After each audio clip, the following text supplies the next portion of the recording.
இஸ்லாம் என்றாலே மனித நேயத்தை வளர்க்கும் மார்க்கம். சக மனிதனை மனிதனாய் மதி, உன்னை போல் மற்றவரையும் நினை என்றுதான் இறைவன் நமக்கு அறிவுறுத்துகிறான். கியாமத் நாளன்று இறைவன் கேட்பானாம், ஆதமுடைய மகனே, நான் நோயாளியாக இருந்தேன், என்னை நீ விசாரிக்கவில்லையே என்று.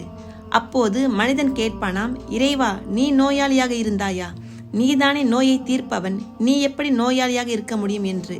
அதற்கு இறைவன், அடியான் நோயாளியாக இருந்தபோது அவரை நீ சந்தித்து அவருக்கு ஆறுதலோ அல்லது அவருக்கு தேவையானது நீ செய்திருந்தால் அவரில் நீ என்னை கண்டிருப்பாய் என்று. அதுபோல இன்னொரு மனிதனிடம், ஆதமுடைய மகனே, நான் பசியோடு இருந்தேன், உன்னிடத்திலே உணவு கேட்டேன், நீ உணவு தரவில்லையே என்று. அப்போது மனிதன் கேட்பானாம், இறைவா, அகில உலகத்துக்கெல்லாம் உணவளிப்பவன் நீ எப்படி பசித்திருக்க முடியும் என்று. அதற்கு இறைவன், அடியான் பசித்திருந்த போது நீ அவருக்கு உணவு அளித்திருந்தால் அவரில் நீ என்னை கண்டிருப்பாய் என்று இறைவன் கூறுவானாம்.